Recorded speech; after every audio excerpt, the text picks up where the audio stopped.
All right, welcome back, Frisbee family.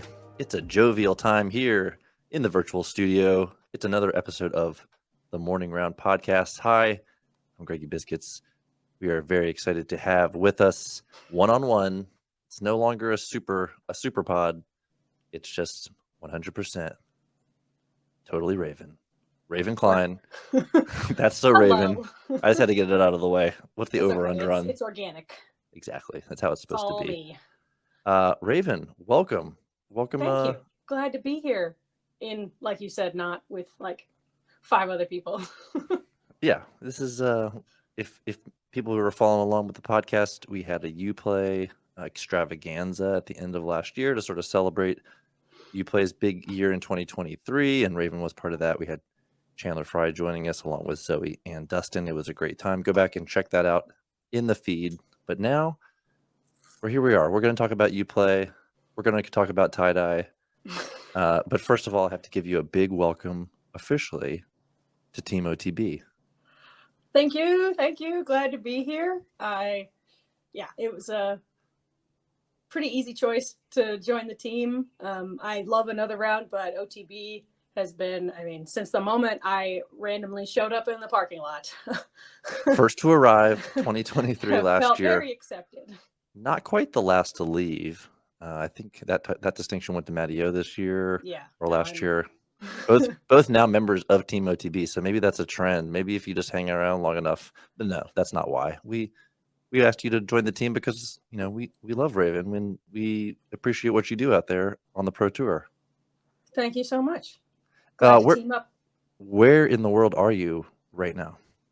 I am currently in Florida, so everyone's starting to move into Brooksville, and I got in here today.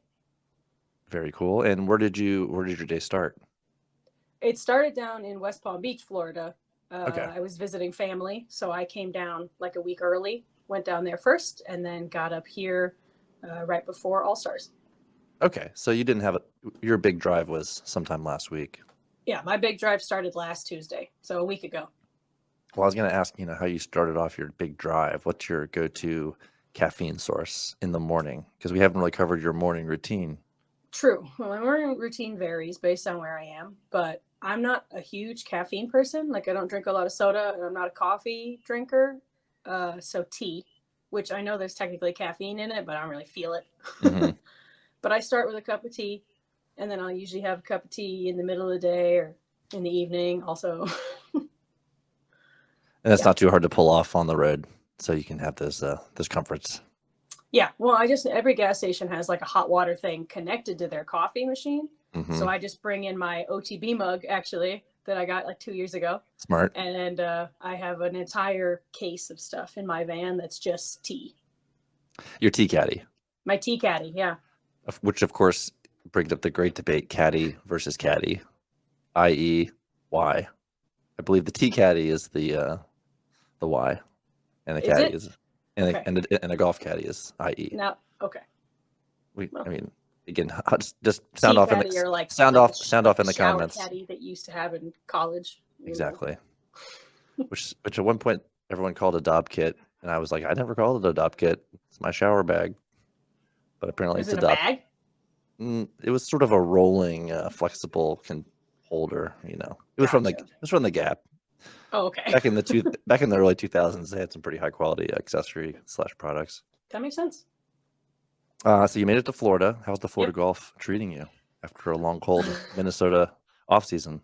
Well, Minnesota actually wasn't nearly as cold as it normally is, so we had a pretty mild winter, and I never had to wear like a big coat or anything. I don't like to wear the coat anyway because I don't like playing in that many layers, but in true Minnesota girl fashion, I got sunburnt the first day that I was in Florida. Oh, right. And I have been recovering from that for the last 2 or 3 days. And now it's just in like the itchy phase. Like my back is a little itchy, but not quite to the peel. But I don't the peel is later. So that's good. Well, again, you got to be careful with the sun. It's just it's lethal down there in Florida. Let's be honest. Yeah, and I did it cool because it was overcast. It's like, I guess it's sort of when you go skiing and you get sunburn on your face. Maybe I don't know. We'll have to consult. our Ross faces to a couple of jam us times on this that. winter in the snow because it reflects off the snow, and you've got like everything covered up except for just like right here, and you just burn your cheeks. It's just it's intense. Yeah. So Sun's Out, Guns Out. This is continuing the tradition. Last week we had Ella on, also tie-dye Tuesday, also tie-dye cutoff. So you guys are aligned as usual. You have to, you know. It's we wouldn't expect anything less from the homies. You need to keep your expectations high for the homies all year because we will shatter it anyway. Any major upgrades to the van this year? Nothing on like the physical or electrical level. Like my van is very base, so I don't have a fan system or heating or cooling or anything like that. I just use jackeries, so that's all the same. But I did paint a couple things on the wood, so in my head that's an upgrade. And I had my mom painted an image on the back cubby in my van, and it's absolutely wonderful, and I'll have to share it after the podcast because she crushed it. Are we gonna get a big reveal here of the cubby? Yeah. Oh, wow. Well, when we're done, I mean, I don't know how I would do it now.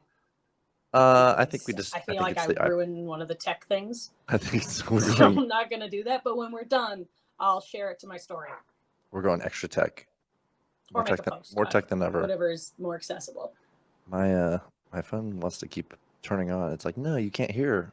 You can't hear what she's saying. It's the volume. I can't hear you anymore. We can hear her fine. We can hear you fine. Excited for the season to start. We've got the chess.com invitational. Oh, there we go. Now I can hear you. Coming up next weekend. Next weekend is the invitational. It's All Stars this weekend. Correct. And what do you think of the course? You've gotten to see it?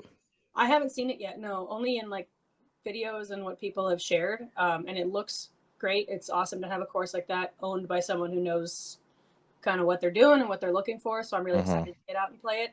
I know this week it's closed for All Stars until like later in the afternoon, but I'm actually helping out and filming this week. So I'll get to be up close and get a good look at it. And I'm really excited.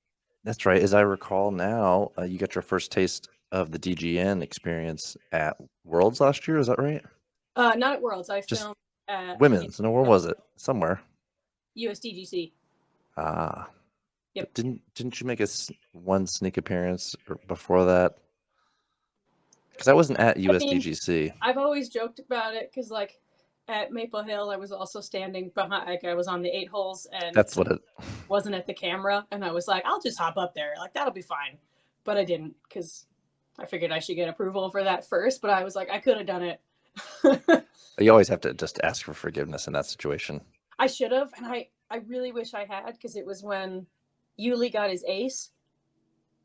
And I was like, I'm going to sit up there and film this. And then I didn't. And then he aced like 5 minutes later. And I was like, Raven, you should have done it. Same thing. Don't ask for permission. But I was like, that's still nice equipment. So I probably shouldn't. So you're down in Florida. We're getting ready to heat it up. What courses are you excited to get back to this season? One of my favorite courses is Brewster Ridge. So it's not for like a while, but I'm excited to hit Idlewild again. I didn't play Ledgestone last year, so having that twice, kind of. And then Waco. Yeah, I really like the Beast. Waco is a fun track. You get to experience a new course there in Waco at the Country Club. Have you ever had a look at that before? I haven't yet. I'm not a huge fan of golf courses. Yeah.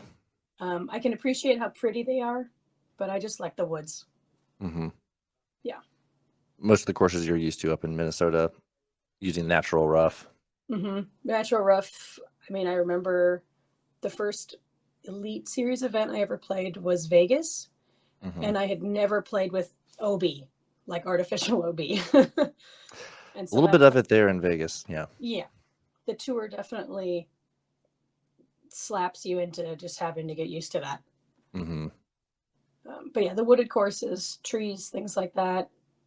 Very used to that in Minnesota. What's your favorite course in Minnesota? Bethel. Okay. Bethel is probably one of the best like free courses in Minnesota. Mm-hmm. And then Judson Mine, which is way up north. Not a lot of people will get to it, but I really like it. Nice. Yeah.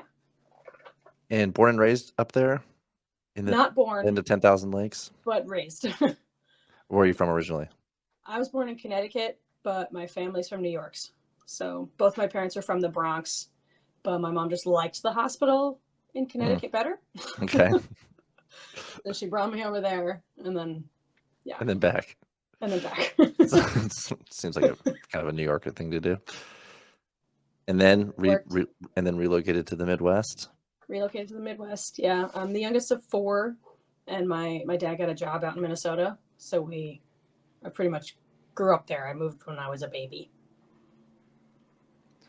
And so, yeah, but definitely familiar with that Midwest. Got the winds, having to deal with again some rugged courses. I'm sure cut out of the woods up north.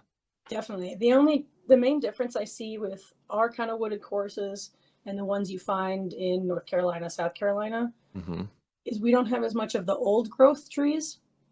So you don't have the high ceiling that you get to work with on the East Coast. And we have a lot more like pine trees and things that are just going to grab you no matter where you hit it. So you get better at those low line drive shots, I would say. But then we also don't have as much elevation. So we do get some of the rolling hill stuff, and then a couple courses are built into ski hills, but you don't have the same elevation change. Yeah, relatively flat for the most part. Yeah. We've gotten to have the chance to play a few times. Once in Colorado at Bailey, and then once down there in Austin at the Harvey Pennock golf campus. Had to make sure I got that right this time.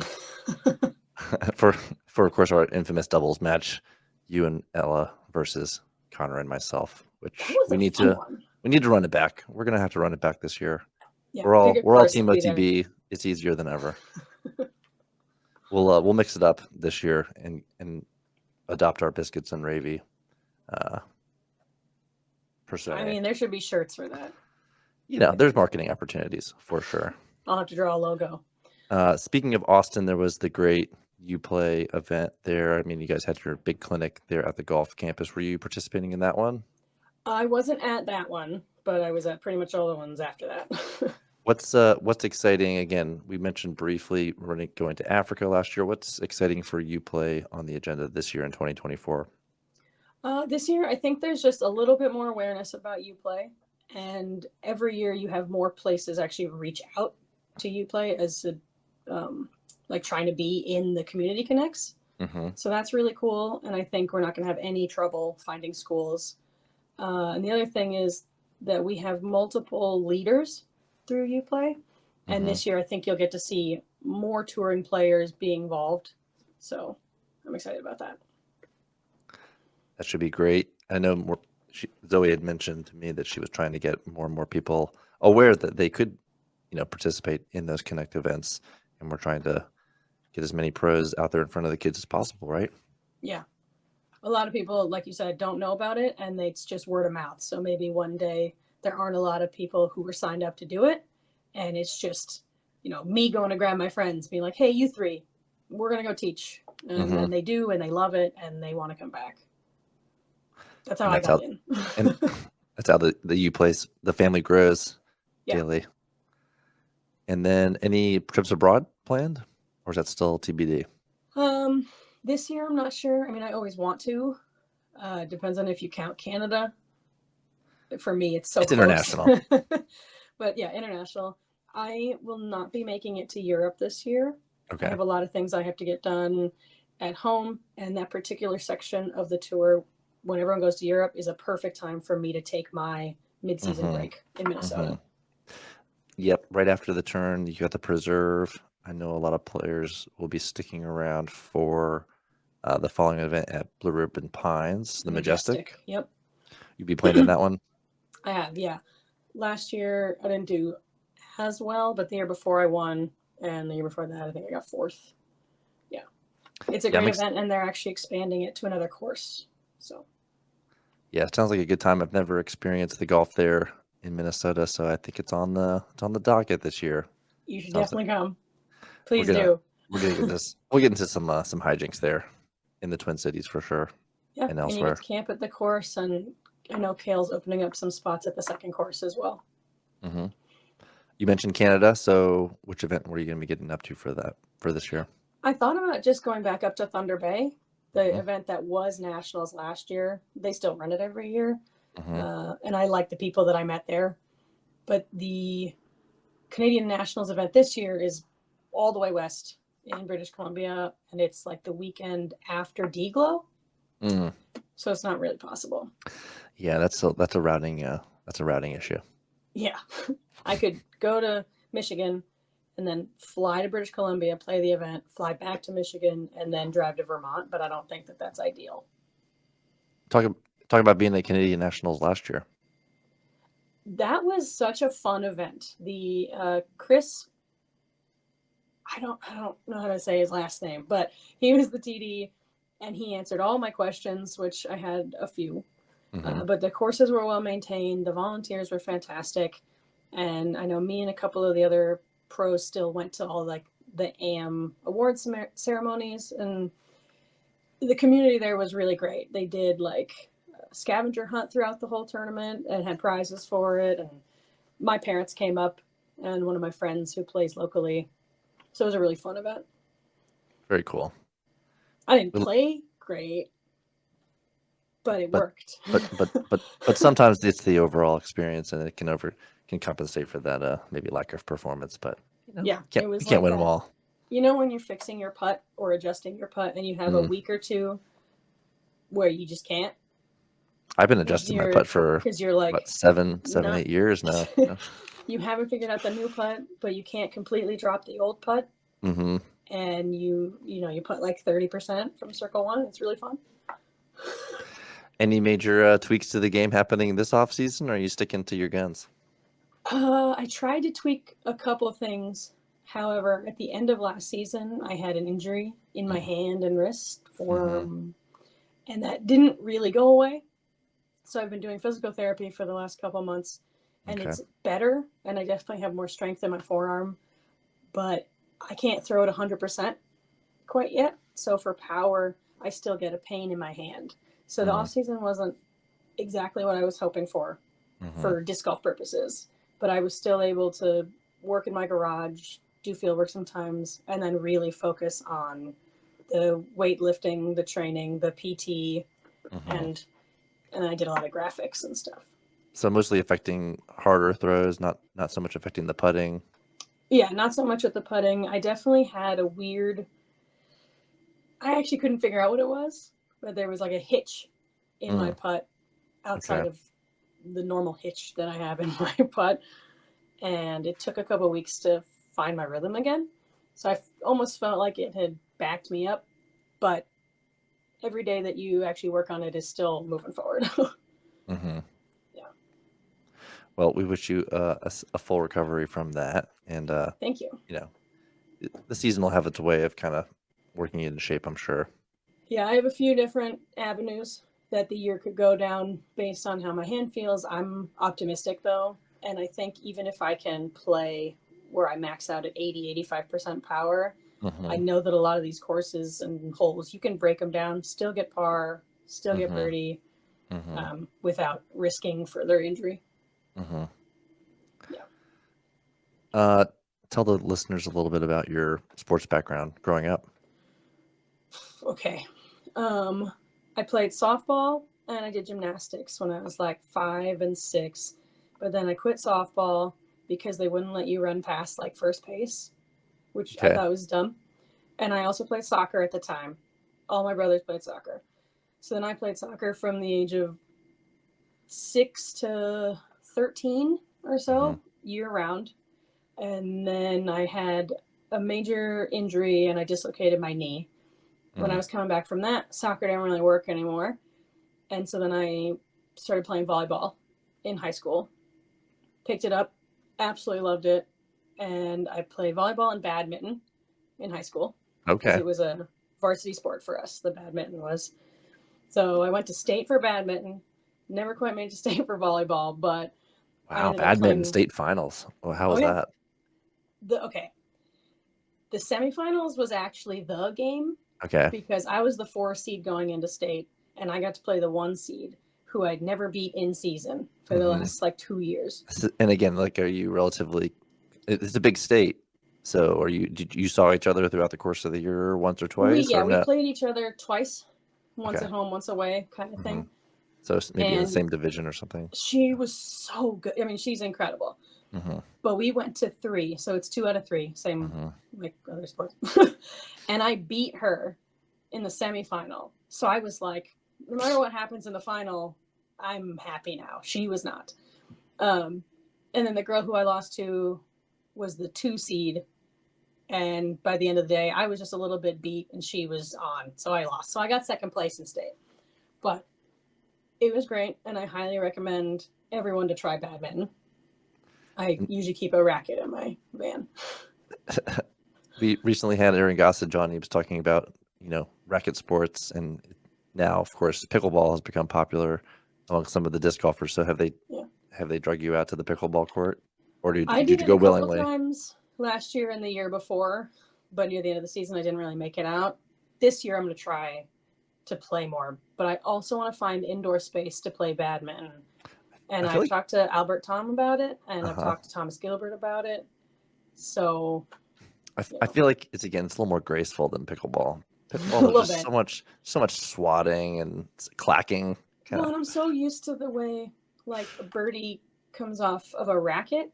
So when I go to hit the pickleball and it just like right, the deadness of it. Yeah. Yeah, so I did that. Then I played 4 years of college volleyball. Then I continued to play like competitive adult volleyball tournaments up until COVID. And I also did kickboxing and rock climbing. And for the year leading up to COVID, I was rock climbing probably 5 days a week and going some days just to like train. And I did that with Alex. And then COVID happened and I was like, oh, can't touch anything. And Alex was like, we should disc golf. We're going to disc golf now. And that was the introduction? And that was the introduction to disc golf. Yes. Had there been any kind of frisbee throwing or anything before disc golf in your youth, or was it really just in COVID? It was a COVID baby situation. I mean, in my youth, I felt like I was a dog. Like my mom had this frisbee, and she would just huck it, and I would just run as fast as I could to catch it.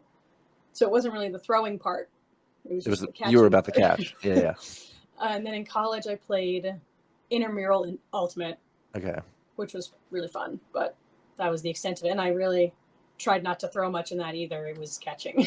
I mean, that's the exciting thing. Ultimate does have those action-packed elements. Yeah. But then it's okay. So it's COVID.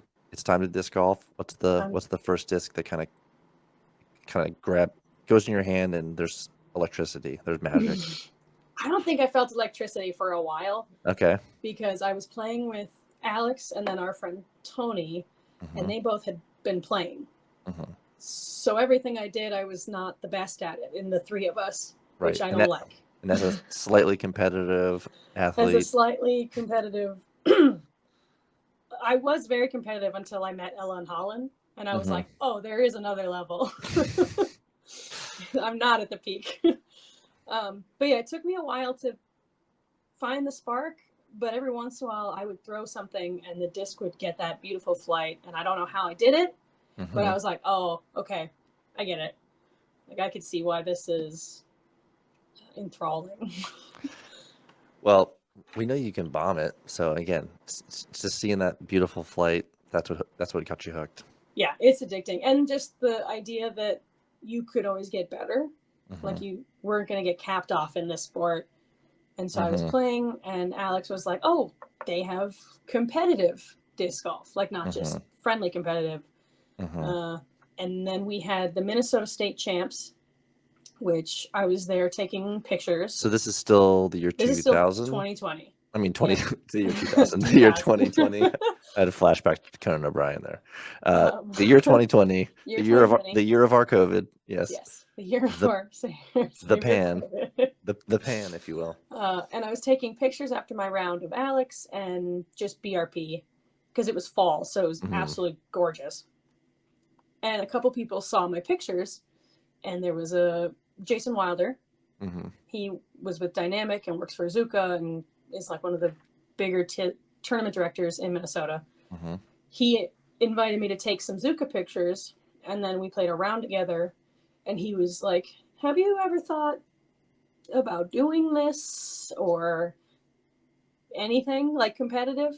And I was working at the time at a gluten-free bakery, and I was like, hasn't really crossed my mind. And he kind of told me about it, explained the different companies, was telling me how the tour works. And I was like, okay, I'll look at it. Why not? And that was probably August or September. And then I figured I would apply for a sponsorship. And I got the like street level equivalent team for Dynamic Disc that December. Okay. So it was just like... And then off to Vegas the very next spring? So I had to figure out if I could even tour. So Alex and Tony flew out to Vegas with me. And we were like, all right, first Elite Series. And my goal, I was like, not last. And all my parents and friends, they were like, oh, you got to shoot higher than that. And I was like, listen, it's not about me not believing in myself. It's about the fact that everyone else who's playing plays.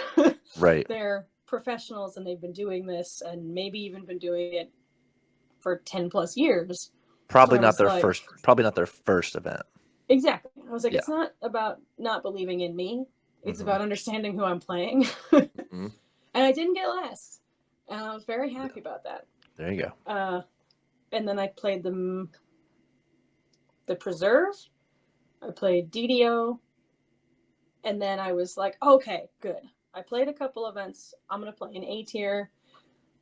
But that A tier was Des Moines. And then the tour was like, we're going to make Des Moines an Elite Series. And I was like, no. I was like, I didn't want that. I was like, I just got away from the pros. But then I got top 10 in that particular thing. And I was like, okay, I'm gonna try this. I'm going to do this. Yeah. And then now I'm here. Following winter, I moved to South Carolina for 5 months. Alex and Tony came with me. They were like, if you're going to train, you can't be in the snow. So we moved there. I bought my van that January. And then I toured all of 2022 and all of 2023. Wow. Yeah. And it's a whirlwind. It's so fast. That's so great. And then again, 4 years ago, I didn't even know about competitive disc golf or the tour or any of that. That's awesome. So again, you've mentioned Ella. We've mentioned Holland a few times. Where do y'all attribute the origin story of the homies? Where does it actually start to crystallize?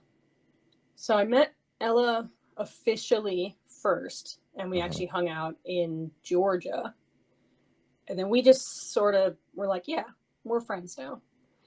But then Holland didn't get added in until OTB was when we really, the three of us were just like, we're the three of us now. So this is everybody's 22, OTB 22? It would have been 22. Yeah. But it just kind of happened. There were a couple tournaments where I was either doing commentary or something else happened. And Ella was like, I'm going to go practice with Holland. And I was like, great, have fun. And then eventually I got in with those practices. So the three of us were playing. And that's it. And then we were the homies. And then the homies happened. And then I asked Ella existed. I asked Ella when the grudge match was going to go down on Casa Handley, but apparently it's still somewhat up in the air. And apparently it's not a grudge match, which doesn't really track for me. Yeah, we'll see. I'll figure out when it is. and then I'll bring my camera. Yeah, I mean that definitely needs to see that footage will need to see the light of day for sure. Yeah. Wow, time flies. We're getting through it. What's Yes. your and again what else is on your mind? What's exciting you in 2024? What is on my mind? Well, obviously, it's nice to get back on the tour and like see your friends. And I got to see all the DGN guys. They say hello, by the way, Greggy. We love them. But just immediately, like, as hard as leaving home is, and it is the least enjoyable part about the tour, you kind of have your second home that's on the road. And so it's nice to go home in that sense and see everybody. And then I try my best to not be like a disc golfer and then I'm also a Raven. I try and be Raven, who is also a disc golfer. Because I just have so many things that I enjoy and a lot of passions and things that I have followed in my life. And disc golf is one of them, but it's not the only thing that I am. So one of the side quests I do while I'm on the road is try and get to as many national parks as I can. So I'm excited to get new parks this year and play in new courses. One thing I did last year that I want to do more of is finding the local women's leagues in the city that we're in. One of my favorite ones last year was in Rochester, New York. And they were just so welcoming, so inviting. And most of the people who were active in their league usually volunteer at the tournament also. So I got to see them on the course and they were just so friendly. And I'd love to do more of that. I think disc golf just brings so many people together. And I've had people come up and just be like, oh, I follow you on Instagram, yada, yada, yada. And then I'll go play around with them. And I'm like, look at that. I made a friend. I did that just a couple days ago. I met two guys on the course and I played with that. I ended up playing an extra like 14 holes because I was already done. But they were fun. They were really nice. It was like a 23-year-old kid and a 66-year-old guy. And then I played with them the next day too. We follow you on IG. Oh yeah, they didn't know who I was. That was not a. Oh, okay. That one was funny. That was just me saying, I don't know. Hi. Midwest in me came out, and I was like, "Hey, how'd your round go?" As they walked by. And they were hooked. And then we ended up playing, and I had made a joke because they were talking about how they try and disc golf after work, and I was like, "Yeah, this is my work," and they were like, "Ha ha ha," and I was like, "Yeah, you caught me at the office," and then they had mentioned a mini or something, and I was like, oh, I have an extra one in my van. So I walked over to the van after the round and I opened up the back of the van and like pulled the bins out, and the guy looks at me, he's like, oh, this is actually your job. And it's just fun to have those interactions with people. So yeah, because you do wear the hat of graphic designer I do sometimes of the year during the year. There's one right behind you. I was just saying there's one of those right there. I'm getting better at remembering which side of my body, even though it doesn't change. Just when I look in the mirror here of the camera, right? It's just slightly I would get that wrong if it was slightly like disorienting. It's over there. So where the light is, I would probably mess up. It's a suspect, I believe. It is a suspect. What's do you know your disc for this year? I heard a little bird told me that we could talk about it. Really? Yeah, I think it's fine. I can talk about it? Yeah. Are we talking about the OTB disc? The OTB disc. Yeah. Oh, okay. I was like, I don't think I'm supposed to tell you what my tour series is yet. No, we just talk about, stuff happening with us. It's fine. Oh, yeah. So I did, in my opinion, a very fun stamp to work with OTB. And it's going to be on a couple different molds. And I can't remember all of them, honestly. Not your official tour series, but it is a sort of tour support. OTB tour idea. Support disc. Yes. I should have brought. The artwork is cool. It has an interstellar vibe. Yeah, I stuck with the space theme. I wish I'd brought in. I loved it so much that I printed it with my Cricut and put it on a shirt. Oh, cool.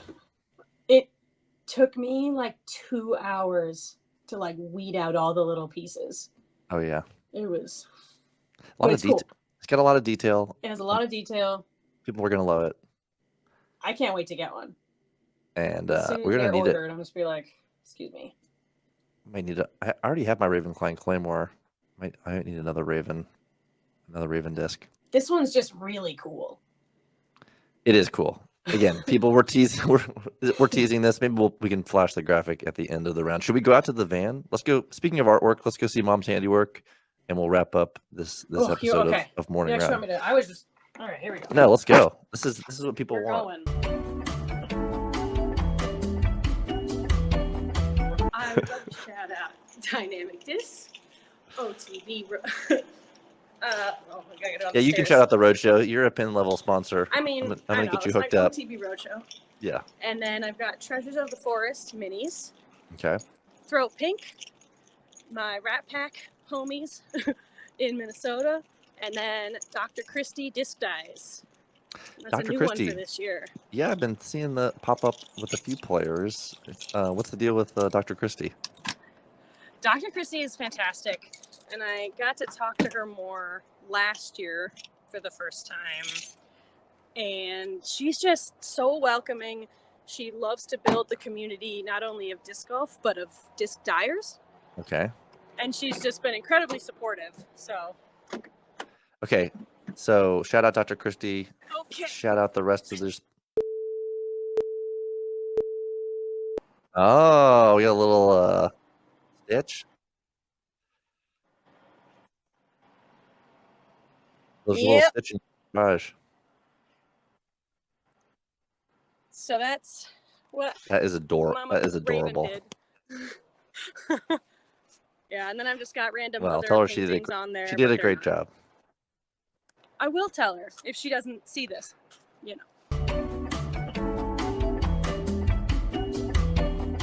Well, Raven, everyone here at the shop says hello once again. Hello, welcome. shop.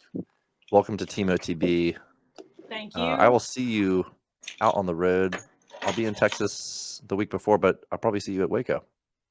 Okay, well, I can't wait. It should be a good time. And thank you for celebrating Tie-Dye Tuesday with us. We didn't really go over the days of the week. I can give you the quick rundown real quick.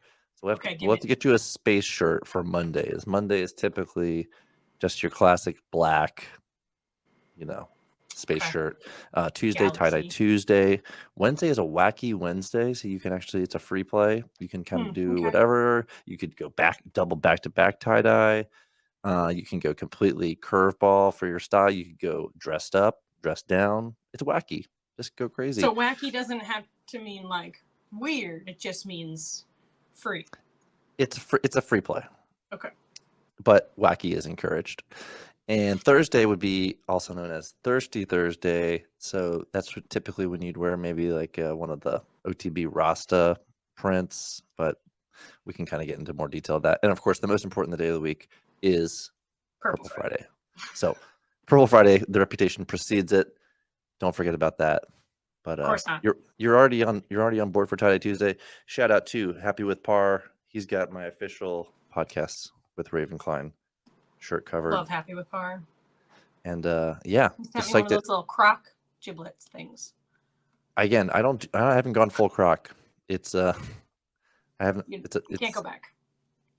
That's what I'm afraid of. I feel like if I went croc, it would just be the full footwear all the time. Yeah, well, it's because it works for everything. In the yard, does it work for disc golf though? You can go into sport mode. Yeah, you don't even need sport mode, but it's helpful. It teaches good technique, maybe. Yeah, and then if you throw something into the water, you can just walk in. Right. Because you're wearing Crocs. They're gonna dry off. Not a problem for me, actually. Well, Crocs are not. I've been known to swim. I'm just saying, they're good for that too. In general, it's great when you're poolside or near another body of water. Yes. Raven, it's dinner time. I'll let you go.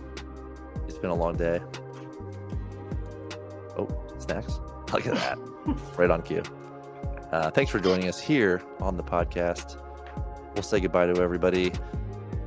Farewell, everyone, and tune in next time for more exciting interviews like this one on the Morning Round podcast. And don't forget to follow the OTB YouTube feed for tips from Jer and Sam. I've been me. Stanley's been handling the ones and twos. Once again, big shout out to Raven Klein for joining us, and have a pleasant evening.